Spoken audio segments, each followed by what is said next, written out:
This episode of the Extreme Ag Show is presented by Concept AgriTek. Cowbore is the game changer, getting it in through the leaf and into the plant circulatory system. That's why this product is so effective at delivering both calcium and boron to plants at critical times when they need it the most.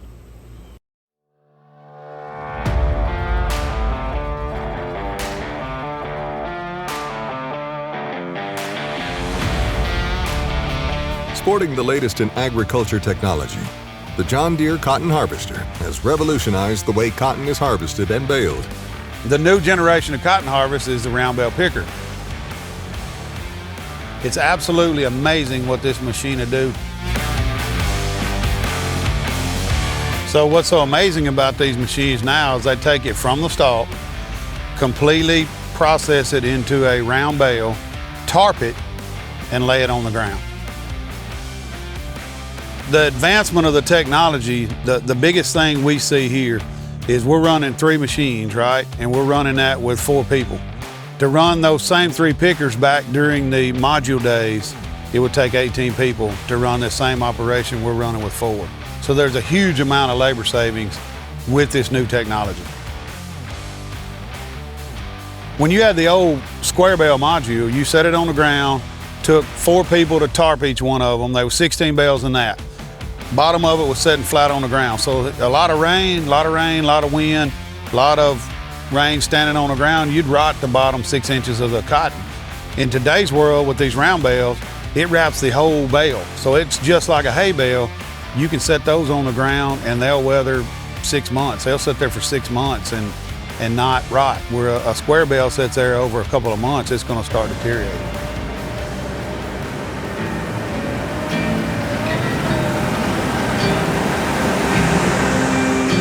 My dad would be furious if he was still alive and knew I was cutting on Sunday. But the Bible says not to do it, so I try not to do it no more than I have to.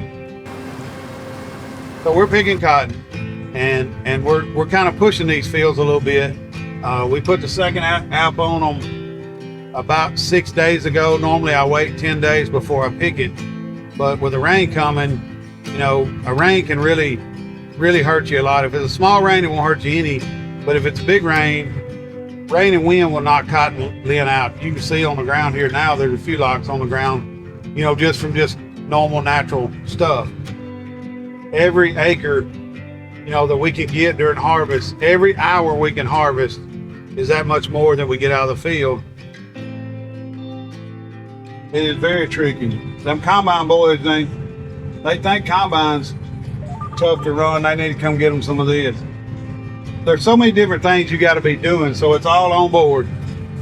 You see the cotton spitting in there? Yeah. It's coming out of these blowpipes behind me, going into there, and then it's just steadily packing it down, getting it into the baler.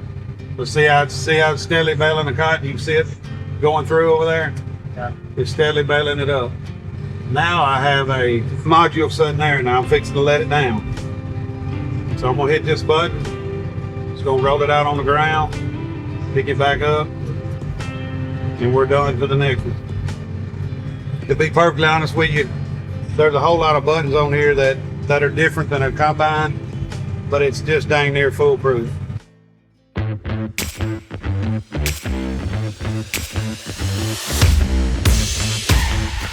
Cotton picking is a very dirty, nasty job.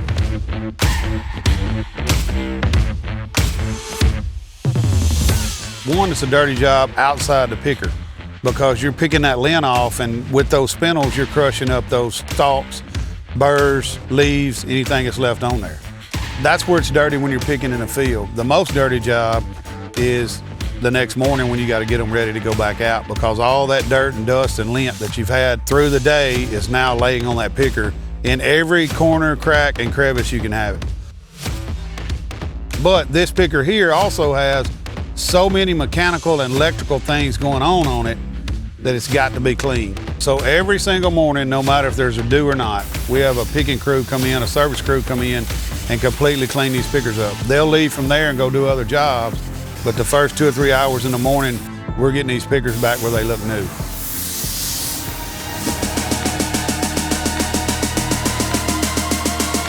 You know, at the end of the day, even during the middle of the day, these things are an absolute fire hazard.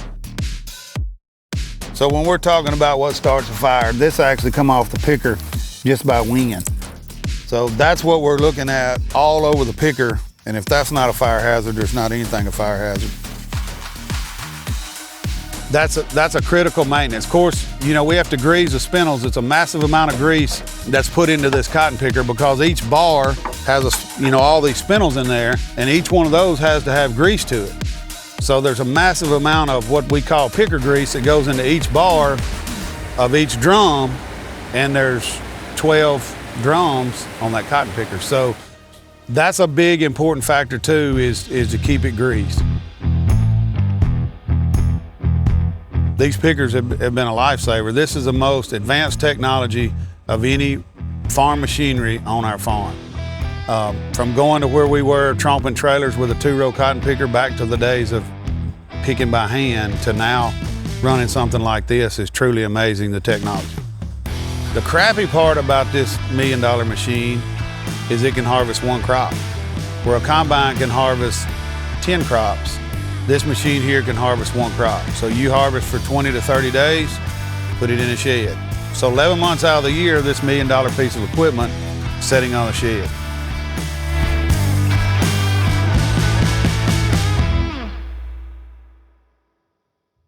AminoGrow is an exciting new product put out by Concept AgriTek.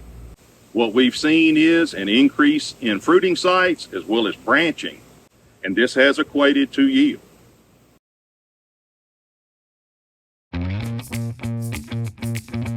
Spot less.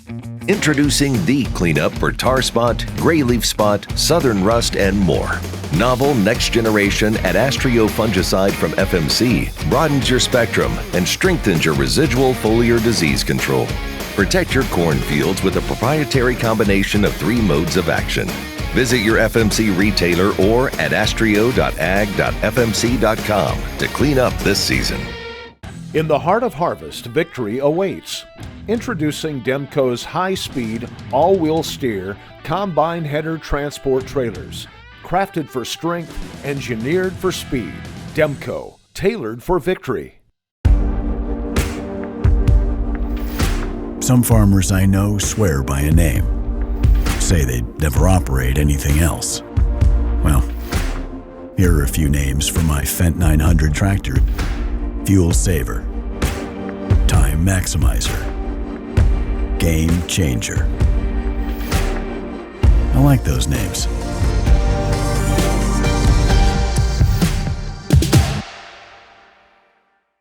BioHealth is a product by Concept AgriTek made up of a consortium of beneficial biology that actually colonize the plant and boost the plant's immune system from the inside.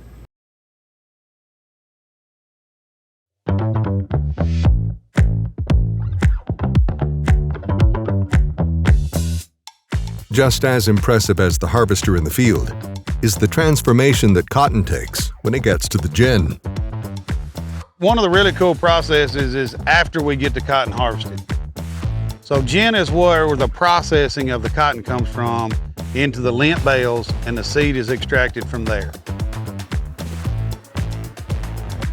So we have what's called a module feeder, and as you see the truck back up to the module feeder, it's all automated. These round bales roll onto the module feeder.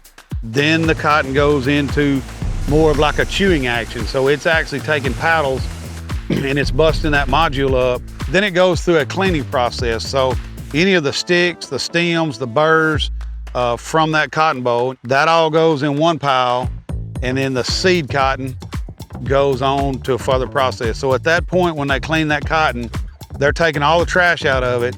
It's going in one spot, and then what we call seed cotton is going into another spot. Now, seed cotton is the actual lint with the seed still in it.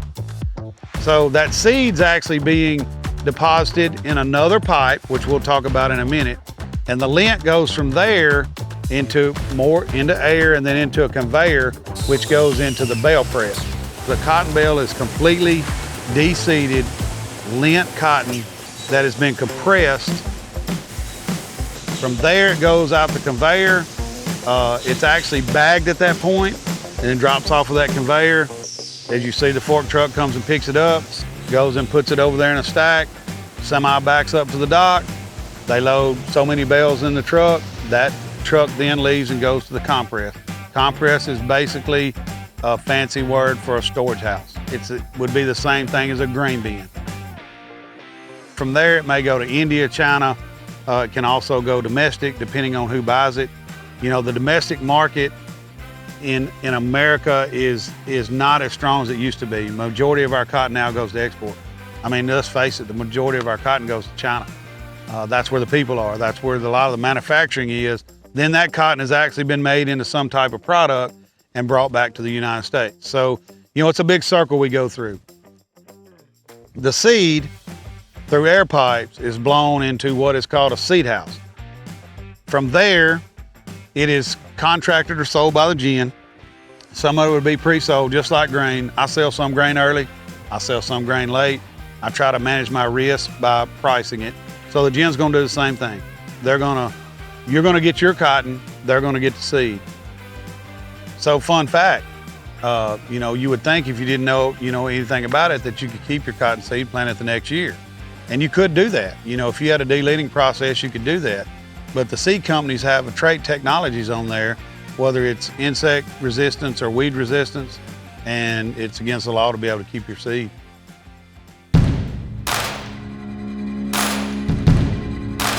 Some gins gin for the seed, some gins, they charge you for the ginning and pay you for the seed. It all in the end comes out the same. Fortunately, I'm in a co-op gin that's owned by several farmers. And, you know, when everything's said and done, when we get all our bills paid, then we get what's called a seed rebate back. So that's so much a bale back, which is additional income for the seed that we sold as a co-op. And a lot of the cotton seed, the majority of our cotton seed, you know, will go into California as cattle feed. Cottonseed is one of the most sought after cattle feeds for protein, mostly dairy cows. You know, most of the milk that you drink, that cow has been fed a ration of cottonseed mixed with other ingredients to produce the milk that it produces. So it's pretty cool. That's actually a byproduct, but it's not a byproduct. In today's world, the cottonseed value is up there pretty close to what the lint value is. And then those plastic wraps, as you've seen the feeder taking that wrap off, those are also compressed into a bale and they're sold as recycled plastic. So every single thing that we take to the gin is sold in some kind of way. Even what's called the gin trash, which is the final sticks, stems, things like that, it's blown into a pile in the back. It deteriorates, it rots, there'll be bowls in there, green bowls that didn't get picked. All the excess trash is put there and then it goes through a heating process and is turned into almost like a potting soil, type deal. It's pretty cool how everything that happens from when it goes in this round bale all the way to where it goes to China or the seed goes to California, the full circle. I'm very partial to McGee Producers Gin because to me it's one of the most innovative, one of the best quality type gins there is in the whole United States, in any part of the cotton country.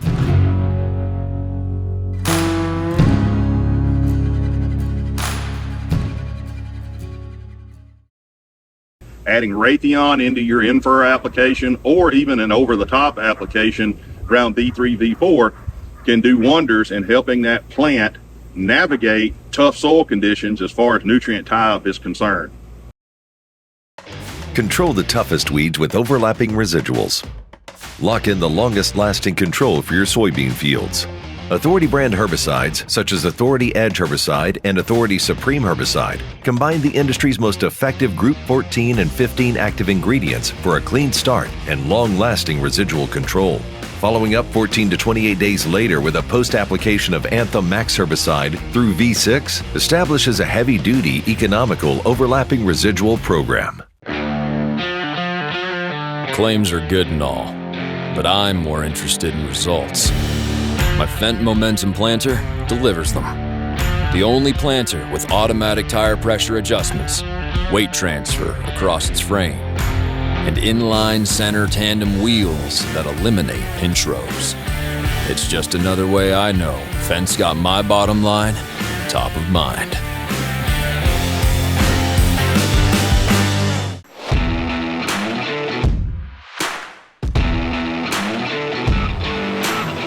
Introducing Demco's newest dual auger grain cart design.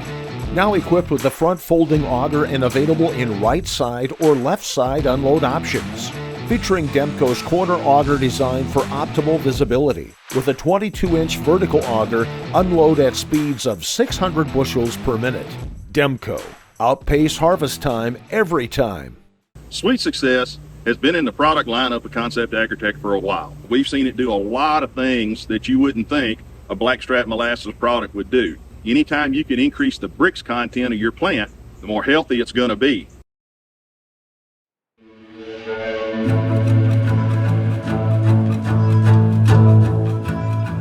As the summer winds down, and the days start to cool, tensions begin to rise for farmers in the South. As their crops come to maturity, so does hurricane season, an annual reminder of nature's unpredictable power, bringing not just the threat of wind and rain, but an anxiety that can weigh heavily on those who work the land.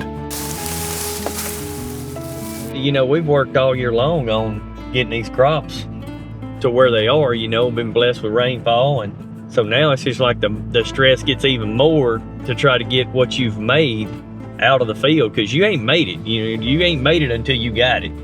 You know, you can say, oh, I got a 200 bushel corn crop out there. Well, until it's in the bins or sold on market or out of that field, you ain't got nothing. You know, it's just out there, like, because that can change and go to 100 bushel, you know, with a wrong storm. We got hit with 3 hurricanes. You know, we had the hurricane that hit and the floods in 2017. You know, the next year was a little better, and then lo and behold, 2019, we get hit again with another hurricane. 2020, we get the granddaddy. I mean, we get the 500-year flooding, we get it all, and it was bad. I mean, it was just ugly. 868 acres underwater. We got crop insurance, but crop insurance is only going to pay 60–70% of what your historical averages are, so that's a 30% loss. What the rush is, the real rush, is we're trying to beat weather. So, you know, let's say that you're harvesting 200 bushel corn, you got a tropical storm or a hurricane come up. If it blows it over, you can lose 50%, you can lose your whole crop. Yeah, we're here in the South. We're not all the way against the, you know, down in the bottoms where a hurricane really affects you, but a hurricane still really affects you. Just to give an example, when Katrina come into New Orleans, the next day, because we was on that right side and that bottom hook of it, the next day, now we're 350 miles from the Gulf, and we're 8 hours from New Orleans. But the next day later, or 2 days later, we had sustained winds at 70, 80 mile an hour off of Katrina. And whatever corn you didn't have, we had about 50% of the corn went flat. So that's why we got to get the crop out of the field.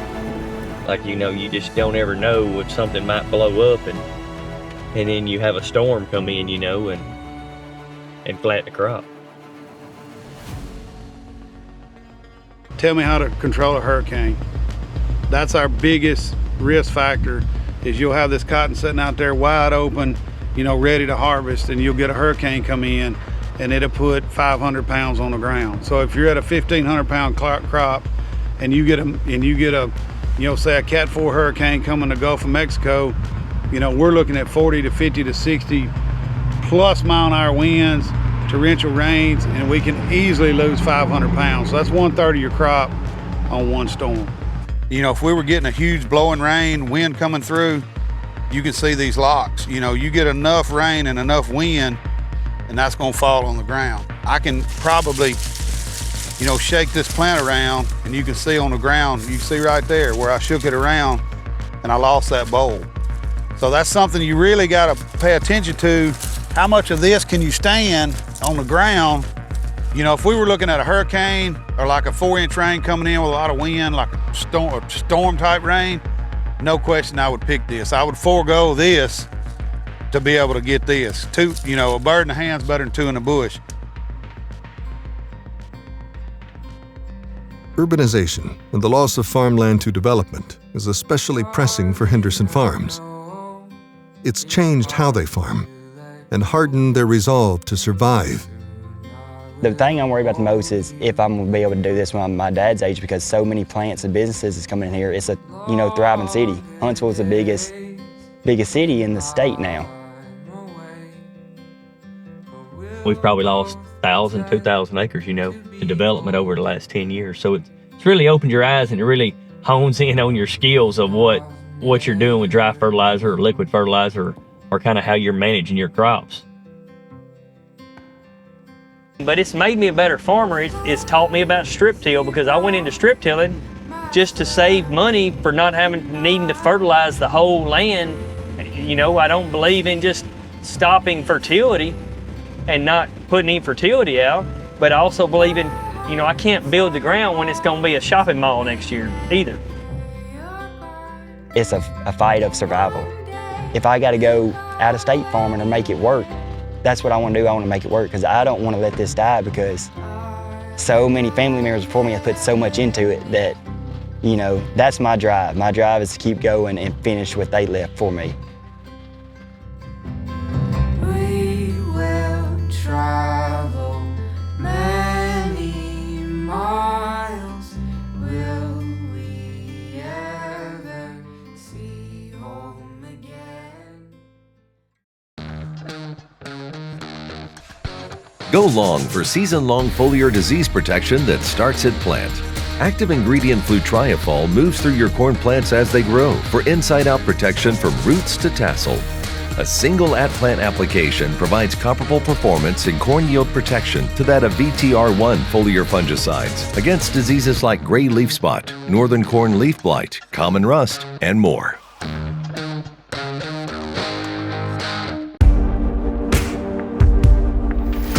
Some farmers I know swear by a name, say they'd never operate anything else. Well, here are a few names for my Fendt 900 tractor. Fuel Saver, Time Maximizer, Game Changer. I like those names.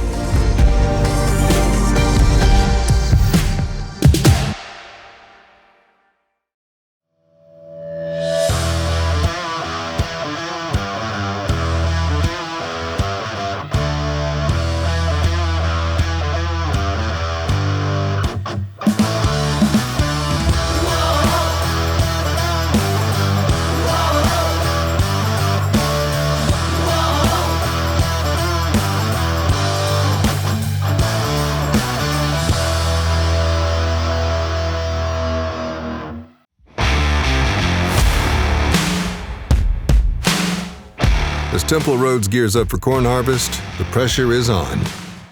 Harvest season is always a nerve-wracking time, with every hour counting and every piece of machinery pushed to its limit. For Temple, the biggest concern is not just the yield. It's whether the equipment will hold up long enough to get the job done. I guess the stress of harvest is, it's a lot of different things. It's long hours. You're gonna have a ton of breakdowns. Beginning of harvest is always hard. You're gonna be getting all the bugs out of the machinery. So you get all the bugs out of the machinery, then the middle part of that season seems like it runs pretty smooth. And then by the end of the season, you got all these breakdowns that are happening because equipment's just getting wore out.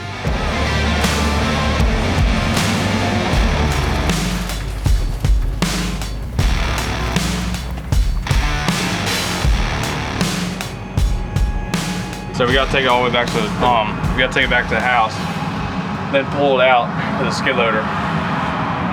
What's broken? The shear bolt on the auger is completely broken. So we sheared off the dogs at the bottom of one of the augers of one of the grain carts. So now I've sent the guys to go get me the other grain cart that we got, and then my other grain cart goes back to my shop. So we're gonna yank that out tonight or early in the morning, make a complete mess in the shop, and have corn all over my shop floor. Be one more thing I gotta clean up. What do you mean the plan was? The plan was to not break down and make an ass of myself on TV. Like, you want things to go right, and they never want to go right. So this is what we're dealing with. So everybody's like, oh, Temple's gonna get hyped up. Yeah, I'm gonna get hyped up because nobody really wants to show you that all the shit that we mess up. Is this operator error? I don't know. I don't think so, but you got to have somebody to blame. So we're going to blame the grain cart operator for me being held up today. So that's who we're going with. Farming, where you're just as likely to fix your equipment as you are to actually farm. So this doesn't happen to our buddy Matt Miles, because he don't buy a bunch of old junk like I buy. He only buys brand new stuff, so it never breaks down. When you say we don't break down, all the equipment we run, we're always breaking down. Hell, 3 years ago I had a tractor burn. You don't think that's breaking down? And he don't get his hands dirty anyway. So he would be over there in a pickup in a brand new Denali, all pimped out. It's not a Denali, it's a King Ranch. And he'd be making phone calls and telling somebody they need to come fix this problem, because he ain't doing it. You know, my hands, they do get dirty. You know, the difference in me and you is at night when I get through working and I get through washing up on my Clorox, I take a shower. But me, Chad, and Kevin, it's our job to fix all this broke down, junk ass equipment. And the difference also is, you know, I'm out here doing, or up here, or in here, wherever I'm at, I'm doing a $200 an hour job while you're doing a $15 an hour job. I mean, anybody can turn a wrench and roll around in the dirt. We're at this level chest, and you're at this level checkers. Because, you know, we're undermanaged, over-acred, overworked. I don't know, he's got some saying that he tells me all the time. And I'm gonna tell you one more time, you keep getting this confused. Look at me, look at me. You're overcropped or you're undermanaged. Listen to what I'm telling you. Work smarter, not harder. Why he's, you know, why he is the way he is and why I am the way I am. I just like to roll in the dirt and he likes to stay clean and pretty. I'm not that guy. This whole entire year's been completely smooth up until when y'all show up. As soon as y'all show up, we have a problem every time. It's definitely your fault. You're not invited back.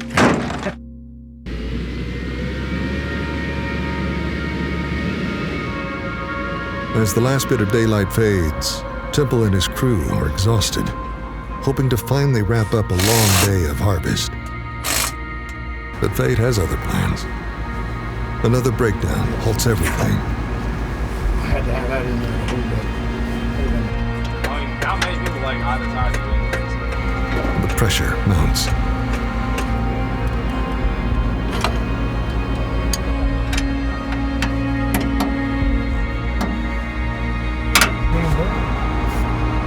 What if it just happened? All right, I got you to throw this bitch.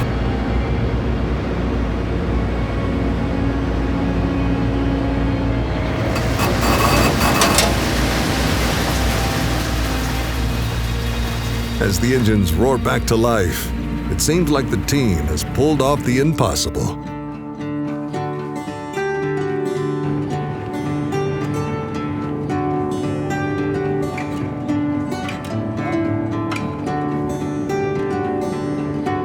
We had a massive problem. We choked up the whole inside of the combine because we broke the drive belt that basically runs the whole cleaning system. And when it did it, the alarm didn't go off right away, and we were running too fast, and I basically filled up the whole entire machine with corn. And it was spitting it straight, just running corn straight through the system right at the rear end. But the good news is we're back running again.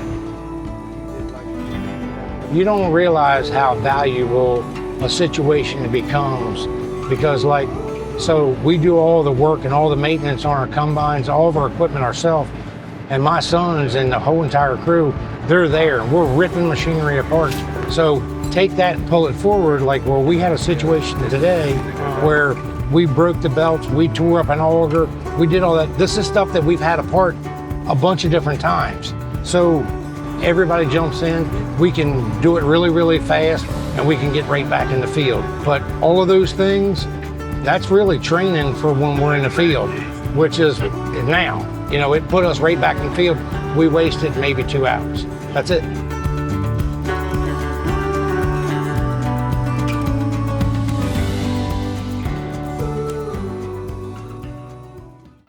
It changes everything, so says Indiana corn grower Nathan Davis about innovative Xyway LFR fungicide from FMC. Xyway brand fungicides are the first and only at-plant corn fungicides to provide unprecedented season-long inside-out foliar disease protection. Precision is understanding the potential hidden within. Decoding the specific nutritional needs of your crop. Maximizing every nutrient and getting the most out of your yield. We break down the science in a way that works for your crops and for you. Apply less and expect more with Precision Crop Nutrition from AgriTek. In the heart of harvest, victory awaits. Introducing Demco's high-speed, all-wheel steer, combine header transport trailers. Crafted for strength, engineered for speed. Demco, tailored for victory.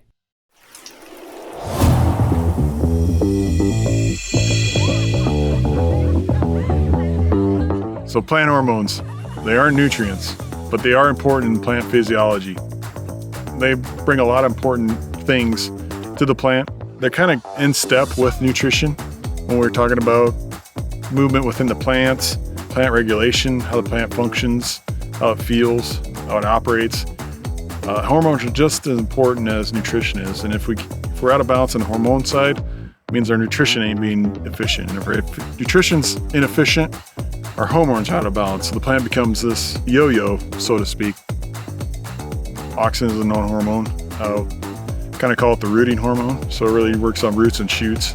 You know, if you think of roots, how important roots are for getting nutrients out of the soil and into the plant. And we really want more root tips, more root hairs, all that stuff, so we can have more opportunity to grab soluble nutrients for the plant to use. It becomes really important to know that auxins are being produced so the roots can grow. We know auxins are produced at the leaf tip and they get transported down to the root tips. And then the one that balances that out is cytokinins, are produced at the root tip and get moved up into the plant to do transportation functions within the plant. I don't know if a plant can be deficient in hormones, that there's no way to measure it, but it can be out of balance. So when you look at hormone balances, one thing we've learned here that take cytokinins, for instance, that once the plant gets hot enough, the cytokinin production goes down. But auxin doesn't change. So you get this imbalance of hormones, it creates stresses on the plants, and then it can kick in other hormones that are probably more of a negative, a natural occurring thing, but more of a negative in the wrong time. So ethylene is probably one of the more known hormones, at least from my perspective, just because with the plant health and fungicide markets, people have talked a lot about ethylene suppression. When we talk about ethylene, it's a stress hormone. So if you get high levels of ethylene, the plant's really stressed, it goes into do or die mode. It's gonna try to save itself. So it goes into all those reactions. So if we could suppress ethylene, keep that plant from overactivating things, you have a healthier, more functional plant. So there is some nutrients that can have some hormonal effects to the plant or initiate hormonal processes or production. Cobalt, for instance, is a ethylene suppressor type nutrient, so it can help be a natural suppression of that ethylene hormone. I think if calcium can act like an auxin somewhat in the soil when we add it to the in-furrow, so there's kind of a balancing act there. If you add too much auxin in furrow with calcium, you can get kind of a net effect. We've actually done that a couple times with some research trials here in Western Iowa. So there is a play between the nutrition side and the hormonal side, and kind of learning how those work together. I think it's very important for farmers to be understanding how hormones play in their nutritional game of growing a crop. There's so much synergies there with certain nutrients and hormones that you got to understand both to be efficient in what you're doing. You know, plant hormones are important to talk about, even though they're not a nutrient. They're important in the nutrition processes in the plant.